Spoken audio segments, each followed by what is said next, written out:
I want to welcome Mavis Gregg and Josh Walden to talk about heirs property rights issues. This is an issue that is part of the forestry and biomass issue. And it's also beyond more than just forestry and biomass, but it's a very important equity issue that is good for you to know in the context of forestry, as well as just a good story to kind of be aware of. We have two speakers. Mavis Gregg serves as the director of the Sustainability, Forestry, and African American Land Retention Project at the American Forest Foundation. In 2020, she launched Heirs, a tech startup providing solutions for heirs property rights. She also serves as the chair of the North Carolina Parks and Recreation Authority and is the former chair and current board member of the Triangle Land Conservancy. She's an alum of the UNC Chapel Hill and Pepperdine University Law School. Josh Walden currently practices law and serves as the chief operating officer with the Center for Heirs Property Preservation in Charleston, South Carolina. He comes from University of South Carolina with a bachelor's degree and a law degree from University of South Carolina Law School. We're going to hear from Mavis first, and then we are going to hear from Josh, and then we will have plenty of time for questions. So Mavis, welcome. Thank you very much, and I'll turn it over to you. Thanks, Chris, and I'm very happy to be here. I feel very passionate about working with families who are land rich, cash poor, many of whom who have heirs property. So I'm always happy to talk about what heirs property is, what the issues are, and the challenges that the owners face. And very happy to be presenting with Josh, my esteemed colleague. But yeah, I did not plan to go into forestry, never thought about forest until I started my law practice, where I essentially help families do succession planning to maintain ownership of their family land, and then also resolve issues that make their land at risk for loss and under management. So I'm going to explain how heirs property functions and the issues related to it. And then Josh will be able to talk about how his organization started, why it started, and the types of issues they've been able to address, and the innovation that the Center for Heirs Property has brought to African American landowners and more in South Carolina. So we're going to go to law school for a little bit. Hope you journalists do not mind. But this is a family tree.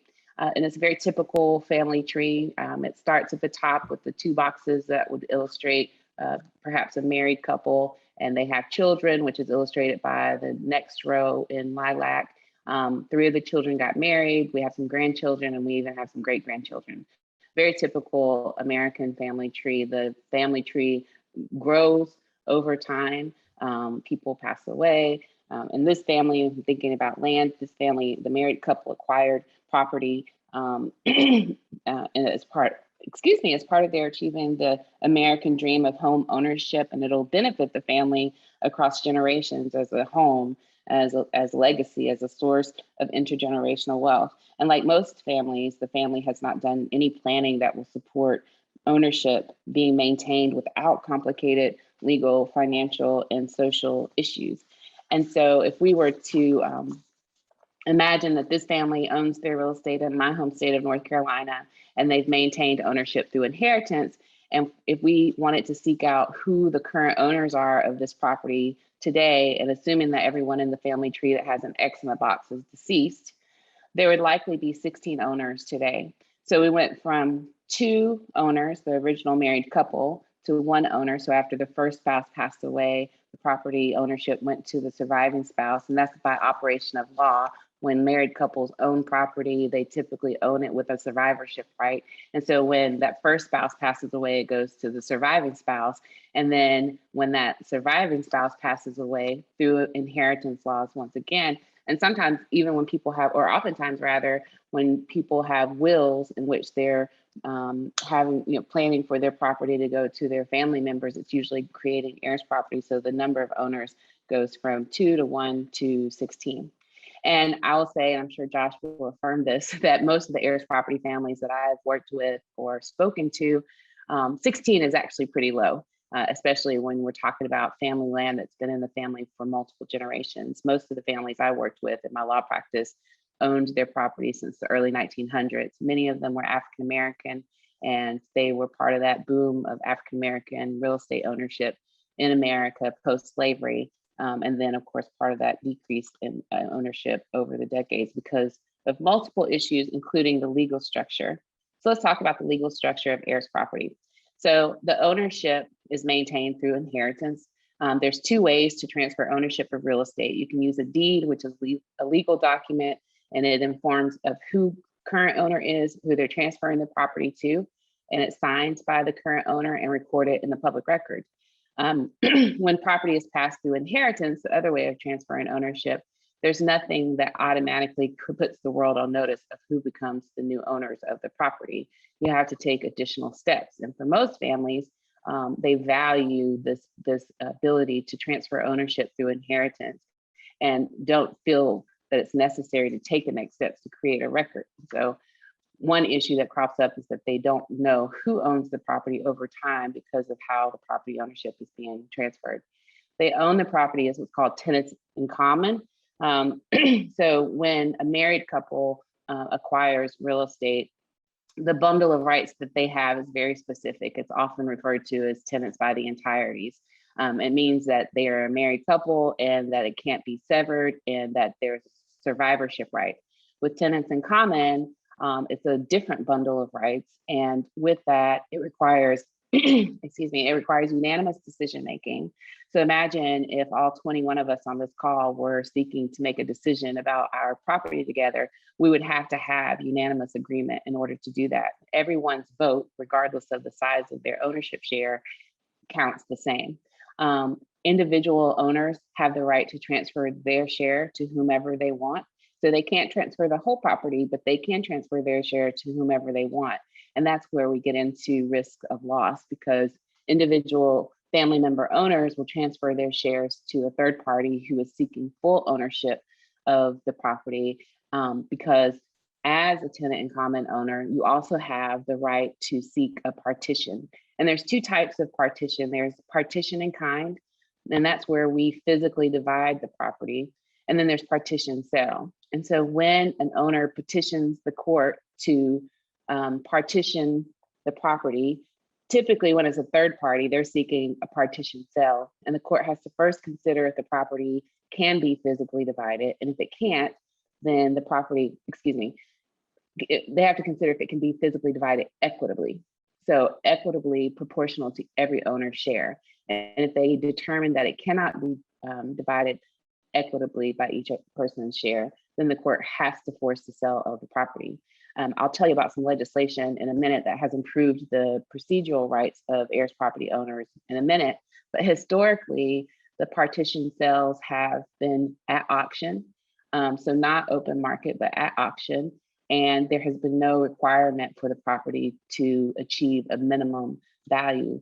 And so not only are the families losing their ownership of their real estate, they're also losing that intergenerational wealth, that economic basis in that real estate. Well, we already know heirs property owners have difficulty proving ownership. It's very expensive to resolve heirs property title issues, and hiring an attorney, hiring genealogists, it's very expensive to resolve. It's also very difficult to find attorneys who are willing to address heirs property matters. And when they do, they often charge a premium.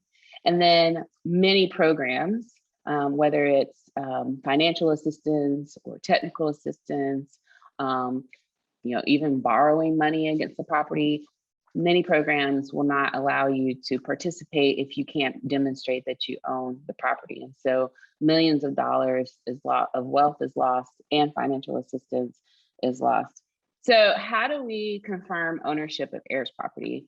And again, I'll ask Josh to affirm what his experience has been as an attorney as well in clearing title. But essentially, if we look at this family tree, and this more expansive family tree is more typical in heirs property matters I've worked on. And then at the bottom of the screen, we have the timeline of ownership in the family. So this family got the property by deed in 1948, and a family member comes to the attorney in 2021 wanting to create a succession plan or wanting to qualify for FEMA. We have to first confirm who the owners are by creating a paper trail based on all the different events that have impacted ownership of the property, and typically those events are death. It also requires complicated math. Again, we're relying on in our state laws that inform of who inherits property and what shares they get. And so the attorneys having to do complicated math. Most attorneys I know don't like math, so it's very difficult. We often have to source from multiple jurisdictions. So if we think about the African-American family, for example, most real estate owned by African-Americans is located in the southeastern United States. Much of it was acquired again in the early 1900s after slavery ended. And then there was the Great Migration. So a lot of African-American families dispersed over the eastern seaboard. In my practice, it was very common for me to have to source documents from New Haven, Connecticut, Philadelphia, New York, New Jersey for a property that's in North Carolina. It also requires inefficient crowdsourcing of information from the family members. And there are no tools really to help build the family tree, which is what we have to rely on to confirm who the owners are. So very difficult to address the challenges. Again, threat of loss and ineligibility for financial assistance and other types of assistance are issues that heirs property owners face. Another issue, when you cannot prove that you own the property, it's also difficult to demonstrate that you have legal standing. So legal standing, meaning that if you needed to defend your real estate in court, you would need to be able to prove that you're an owner and that you have standing to advocate for your real estate. Heirs property owners have that difficulty because many of them are not able to prove ownership. Of course, there's conflict for many reasons. I won't go into all of them. And then oftentimes we see heirs property not being managed at the optimal level, for economic viability, for natural resource viability. And the impairments go beyond the family. We know that where there's significant amounts of heirs property, there's disruption of food systems and supply chains, for example, timber. There's a paper company that sources a lot of timber from Alabama and Mississippi, and there's so much heirs property in those two states that they determined that it could and will likely impact their supply chain. And so they are taking up this issue as well. Affordable housing, something that we've seen recently is states adopting this legislation that I'm going to tell you about in a minute, because in urban areas, family homes are being sold through partition actions. Investors are buying individual shares and then forcing the sale of it. And so when these families are displaced, they then have to find new housing. And so affordable housing has become an issue for families. And then, of course, natural resource protection and economic blight. This map of North Carolina, which is largely rural, shows what we estimate to be the amount of heirs property in North Carolina. I think there's much more than this map illustrates, but the red indicates heirs property across the state of North Carolina. And then the shadings of gray to black indicate where African Americans live. And so you'll notice that there's a lot of heirs property in those areas that are heavily populated by African Americans. And that's significant.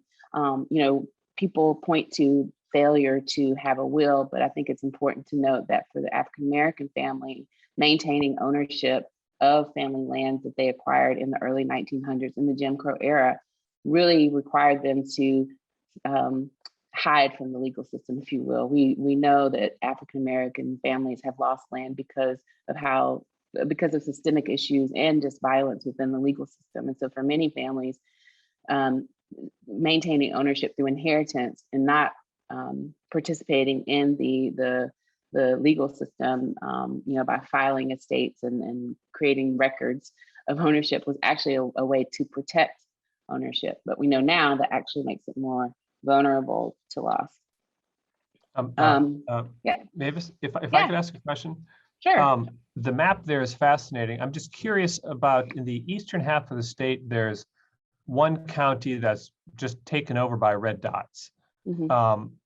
And I'm wondering, is that an urban area, or is that just like a rural area with lots of forested heirs property land? I would describe it as a rural area. Okay. I'm actually from the western part of the state, so I can't name the counties in the east, but that county is a more rural area. I don't know if that's Halifax County or if it's next to Halifax County, but it is a lot of agricultural land. And yes, there is a lot of heirs property owned in that area. All right, so solutions. As it relates to legal solutions and attorneys working with heirs property owners, the ideal is to change the ownership structure from tenants in common and put ownership into a single entity owner. Primarily, we see succession plans using trust or a LLC. It really does depend on the family and the land.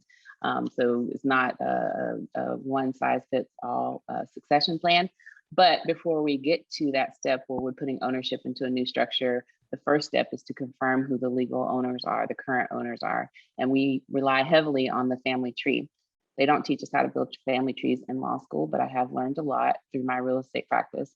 Once you have the comprehensive family tree, and this is not an ancestry.com kind of family tree, because most family trees are ascendant family trees, meaning that we build them from the present generation up to our ancestors. For heirs property and for the purposes of identifying owners, we have to build it from the original owners down to the current generation. And then we have to find the documentation, the paper trail, if you will.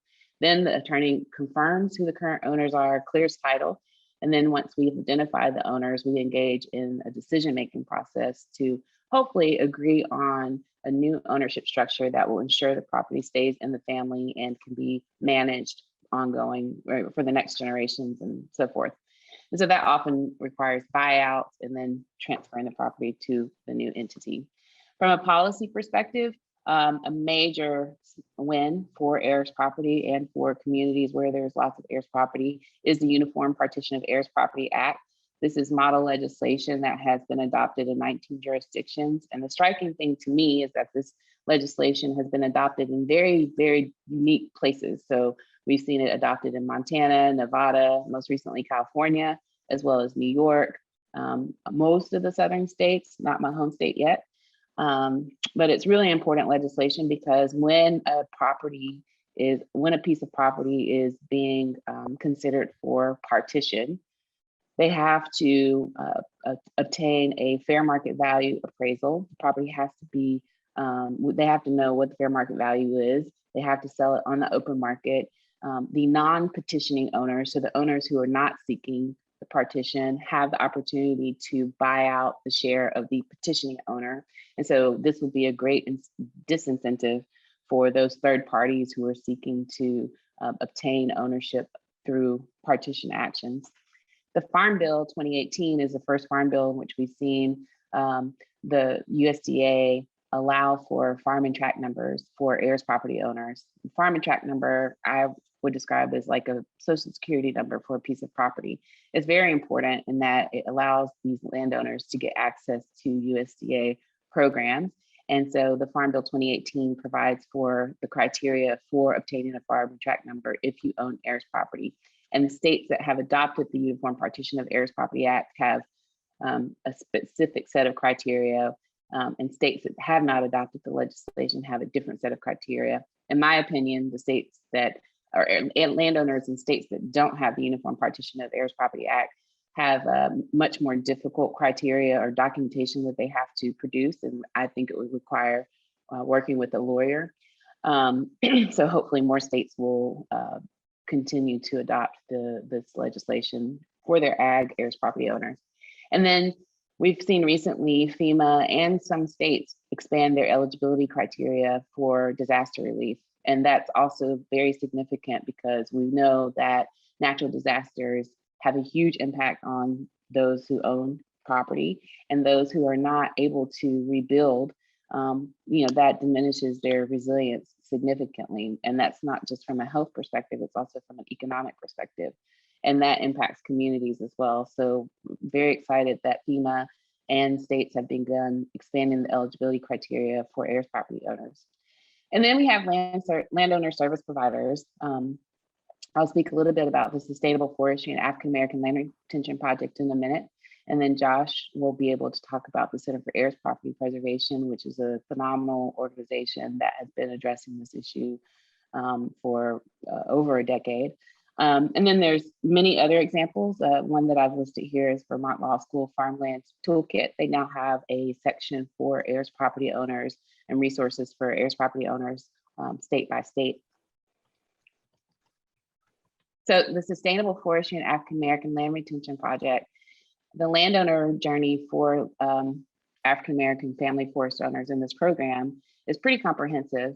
They are getting education and outreach on many subjects, including land tenure, what's required to retain ownership of your land, also on stewardship of your land from a natural resource perspective.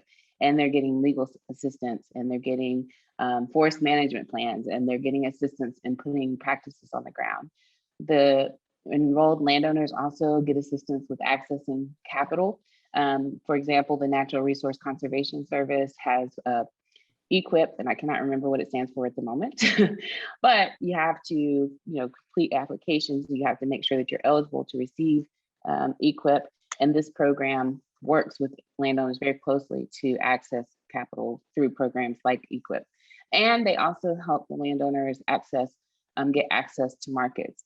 And if I could generalize, most of the landowners in our program have what we would describe as small acreage size. I think the average acreage size for our landowners is 67 acres. And that makes it very difficult to get vendor services on the ground when you're competing with larger landholders. It also makes it difficult for you to be competitive in the market. So this program has been really helpful for landowners to overcome those types of barriers and be assisted by skilled professionals who look like them. So most of the, or not most, all of the work is on the ground with the landowners through the SFLR program is led by Black-led organizations that are community-based and that have deep connections and relationships with the African American community and beyond. Again, the program is working in the wood basket of America. Most of these landowners have faced and continue to face systemic issues that prevent them from being good stewards of their lands and participating in markets. And for those landowners who have heirs property, the obstacles are even greater, as you probably know now. So any legal activity, whether it's a license, a lease, or any other contract that requires a unanimous vote, that can stifle their stifle the family economically. Any heirs property owners that are seeking to protect their land in court must be able to prove ownership in order to have legal standing.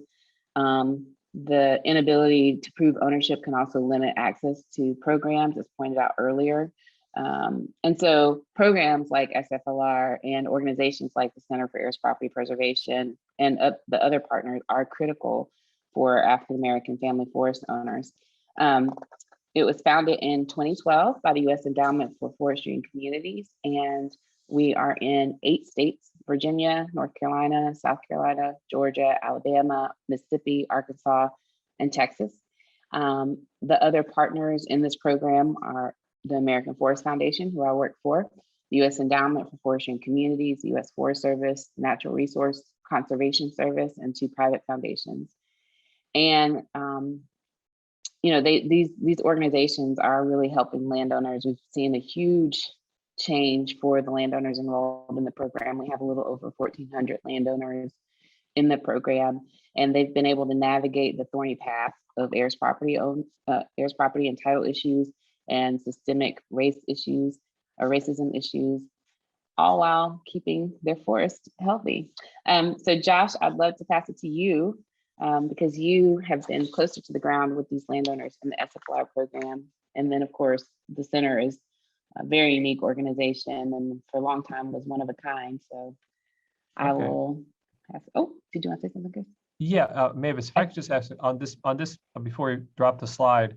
Yeah. Is there a reason because of state law that you've skipped that you're not in Louisiana, or is it just kind of happenstance?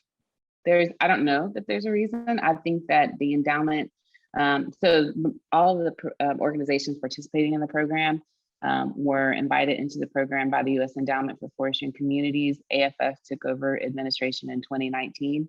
And at that point, they had already decided to expand to Texas. So we haven't considered expansion into any other states since AFF became a part of the program.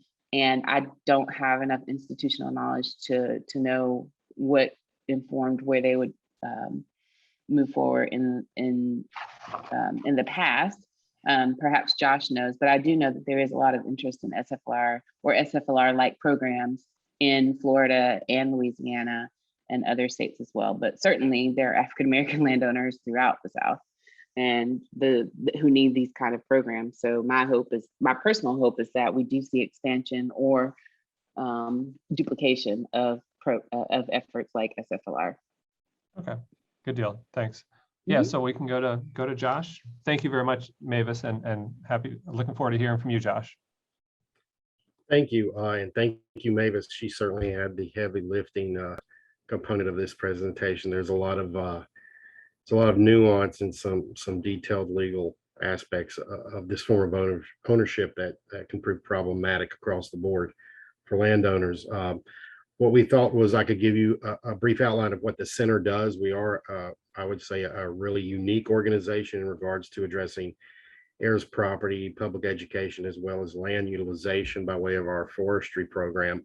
The center began basically as a community economic development project with an organization called Coastal Community Foundation in 2002, and convening attorneys, judges, landowners, community leaders, clergy, and so forth back in 2002. What immediately became obvious was this issue of heirs property, particularly here in the Low Country and the Tri-County areas immediately, that those being Charleston, Dorchester, and Berkeley counties here in coastal South Carolina. And what became immediately obvious was that heirs property was a huge problem, not only in the urban areas for purposes of clear title, but also in the more rural areas. So the center originally became its own independent nonprofit in 2005, and primarily focused on public education initially and direct legal services. It was determined quite early that we needed to make hay, so to speak, on the issue by providing folks who needed attorneys and couldn't otherwise afford attorneys direct legal representation in that regard, as well as getting out into the community, establishing trust between the community and the organization, the community and the available attorneys who under a legal aid model were available without necessitating a fee for the clientele. And we in 2013 the center went through the U.S. Endowment, became involved with the African American Land Retention and Sustainable Forestry Program. And at that time, the center started to consider what sustainable forestry as a mechanism, and not only on two criteria really: sustainable forestry and sustainable land management as to historically underserved landowners, primarily African Americans here in the South, as well as heirs property owners. And what we found was the sustainable forestry program we looked at along two different lines. One being a preventative mechanism. There were several African American landowners who had clear title. They weren't dealing with heirs property, but the property they had was in an unmanaged state. It was a degraded state as far as forestry would be concerned. And we looked at that as one, potentially a way to prevent heirs property. If a piece of property is utilized in such a way as it's providing generational wealth or some form of wealth to the family over time, to the extent that at the very least it can pay for itself as far as maintenance and taxes, that would also prevent heirs property, in the sense that if your property is working for you, you're less likely to allow that property to fall in legal disrepair, i.e. some of the things that Mavis discussed in regards to title issues related to non-administered probate estates that create a gap in the public record of who the owner is. And as Mavis mentioned, when you're in that state of ownership, regardless of whether it's 2 people or 70 people, you're not going to be able to utilize the equity in your property. You're not going to be able to utilize it for collateral. You're not going to be able to utilize it for purposes of qualifying for certain EQIP programs through USDA, environmental quality incentive programs. that are cost share programs that can actually pay landowners to manage their forest, provide forest management plans and so forth. Another avenue was in the heirs property community, folks who owned heirs property. This could serve as an incentive. It's never an easy process to tackle this issue internally. Mavis hit on some of the highlights about the challenges involved with clearing title to heirs property, particularly multiple generational heirs property that might be crossing 2 or 3 generations. And you might be getting into 50, 60, 70, 100 plus heirs who have to be involved. That if a family could see that there is a potential for creating wealth, a potential for utilizing their property in a specific way that heretofore they may have had no idea was possible, there might be an incentive, one, to undertake this sort of arduous task of resolving the title by way of working with an attorney. So in 2013, the center went about establishing programs, expanding our public education and our direct legal services model. Again, a non-fee service. This isn't a sliding fee scale. The center actually provides free legal work to those who qualify, as well as our forestry program, who serve as liaisons between landowners and South Carolina NRCS, the USDA programs, EQIP programs, on the ground service, technical service providers, that sort of thing. That is all wrapped up in establishing trust in communities that might not otherwise trust the very mechanisms that could benefit them, and for good reason, considering historical inequity, historical racism, intrinsic insofar as Mavis made a great point. It was almost better to sort of keep your property off the legal, out of the legal records, almost below the radar, so to speak. But of course, over time, that turned into a very vulnerable form of ownership, and a lot of African-American land was lost due to forced partition sales, whether those be initiated by individual family members against other family members or initiated by developers who purchase the interests of family members.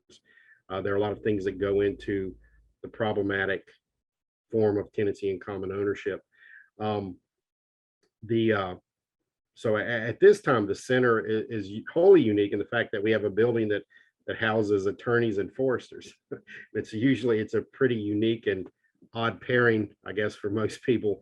But when the center provides public education on the weekends and on weekday afternoons for purposes of public seminars, there is a forester and there is an attorney at every, and not everyone that we're going to be presenting to deals in forestry or has acreage that would lend itself to some sort of sustained management or conservation easements or carbon secure. I mean, not everyone, but a lot of our clients are involved with 10 acres or less, or homesteads in that regard. But a lot of them do have acreage that could be utilized in a better way once the title is resolved, or if the title is resolved, being utilized in a better way just for the purpose of benefiting the family and preventing some of those issues associated with property turning into heirs property, or land turning into heirs property.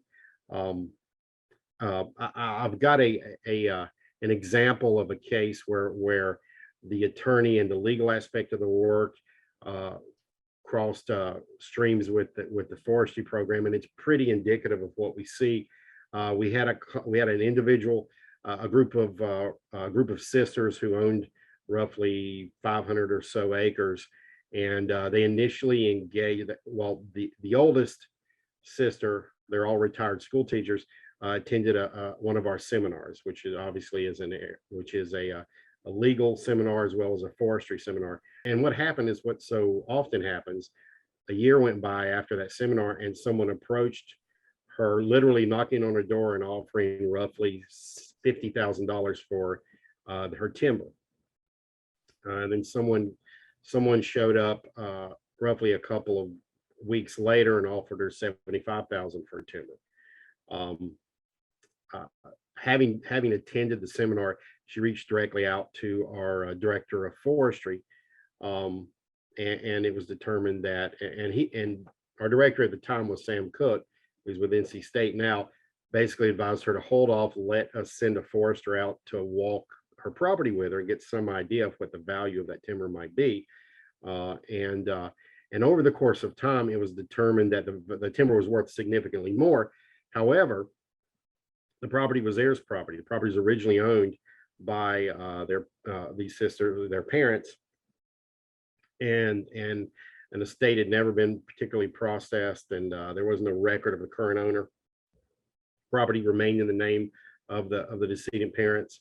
So during this process, what happened was the sisters applied for legal services, were assigned an attorney. The attorney, well, I was assigned the case at that time. I was a working attorney instead of the COO at that point, and we resolved the title on both estates, cleared the record. They were able to proceed with the sale of the wood, and it was roughly $250,000, the sale.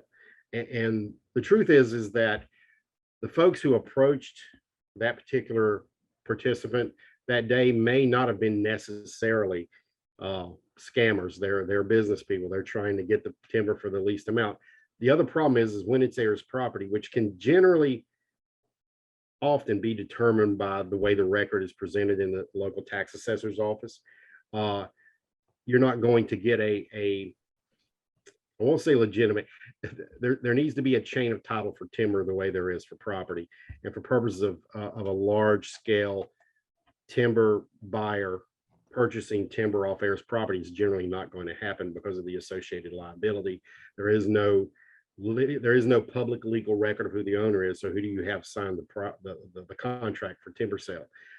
Also, in most states, there is a cause of action in tort as between tenants in common, if one tenant in common enters into a contract to sell timber, as well as a possible grounds for a tort by a landowner versus a timber harvester.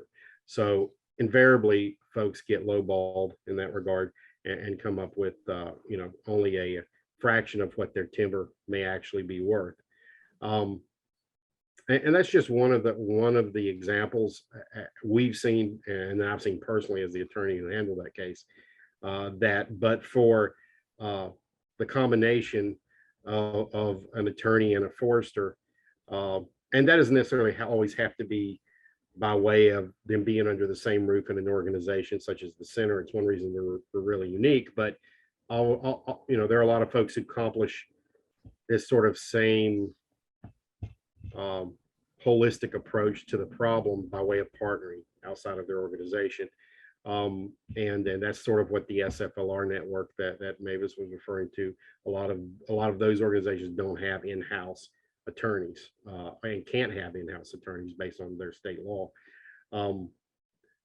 In the end, what the center looks to be, as we sort of progress and we look at expansion throughout our state, as well as we filled a lot of informational calls from other states who are looking for sort of how this works and what's the best way to approach the similar work in other states.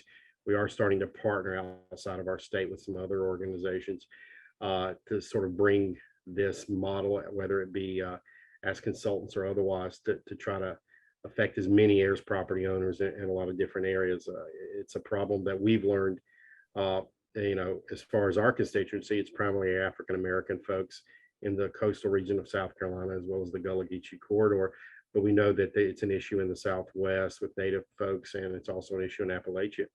And it's an issue that's widespread and does affect, as the wood basket. There's a lot of wood products and land in this area of the country that are tied up, and as Mavis pointed, a lot of our landowners have smaller tracts, relatively speaking. But when you combine those tracts, it's a pretty significant amount of opportunity, not only for the wood industry, but also as far as conservation. Heirs property is inherently important to anyone who cares about conservation. Anybody cares about climate change. As these tracts can be lost, not only to development, whether it be predatory development or whether it be a family just deciding to develop the property,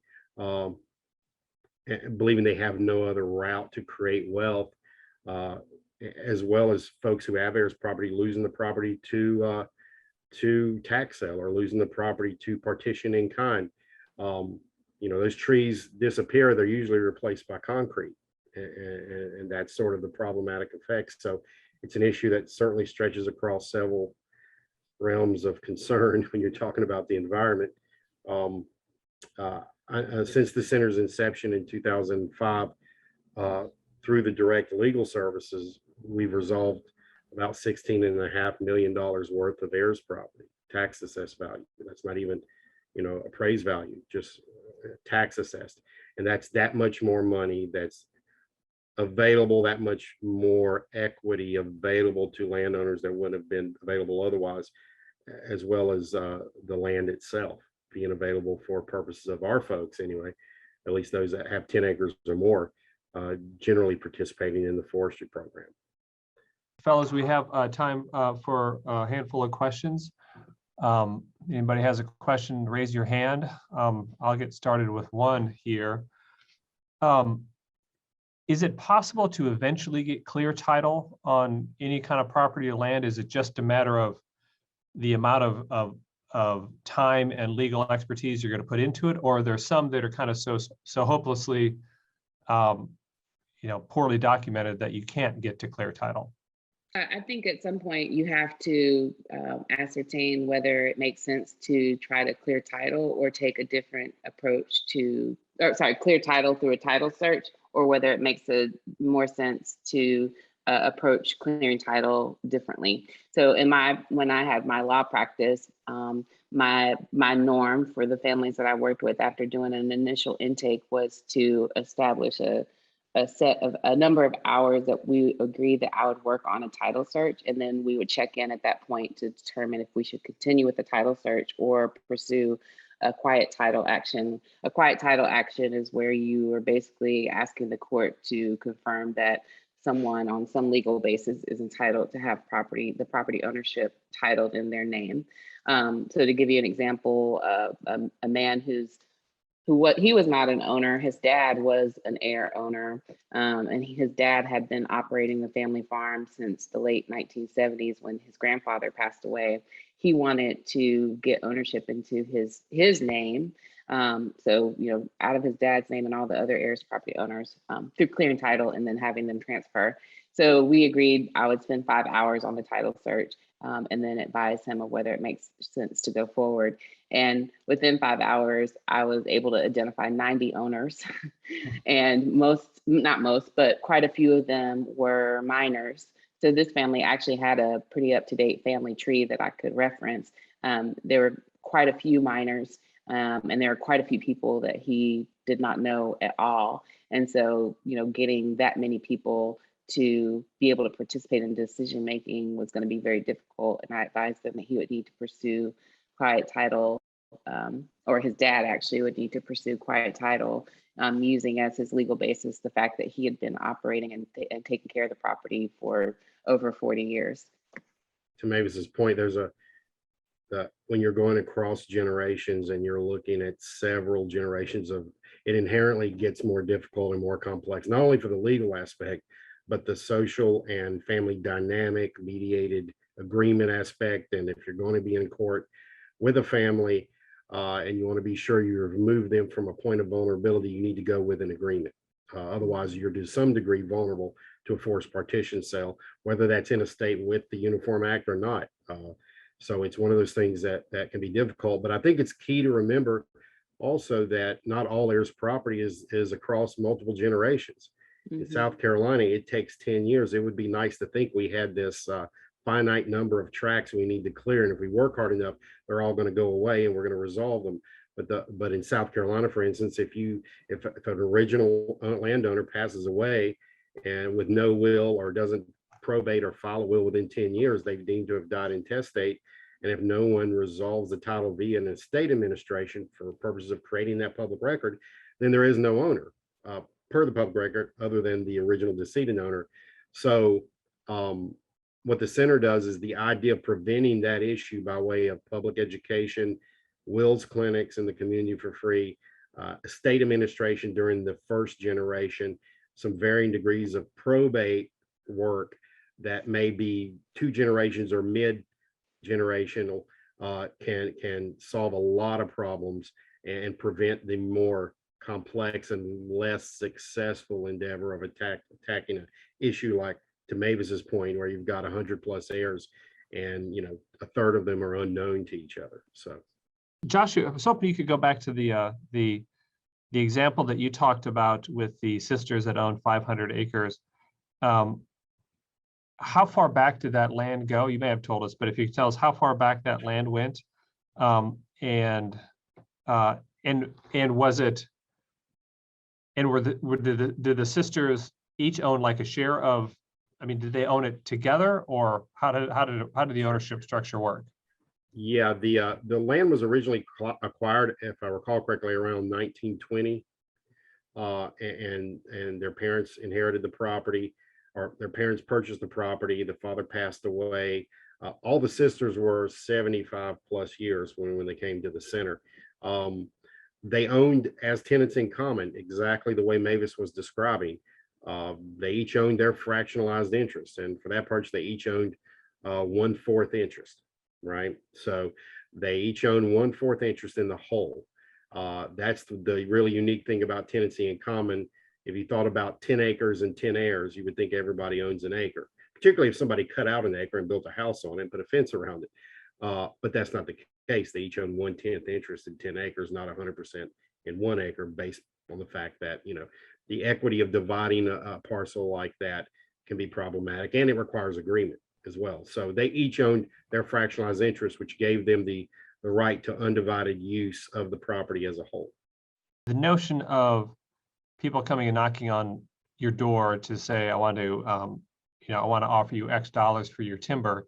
Is that something that's increasingly happening in the Southeast, in North Carolina and the other states down there? South Carolina, it's not an entirely unusual practice, regardless of the community, actually.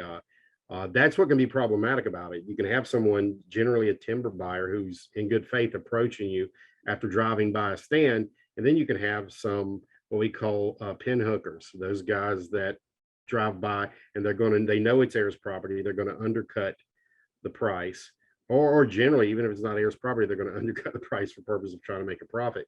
But receiving a letter in the mail, or even having someone knock on your door, isn't entirely out of the realm of what would necessarily be normal.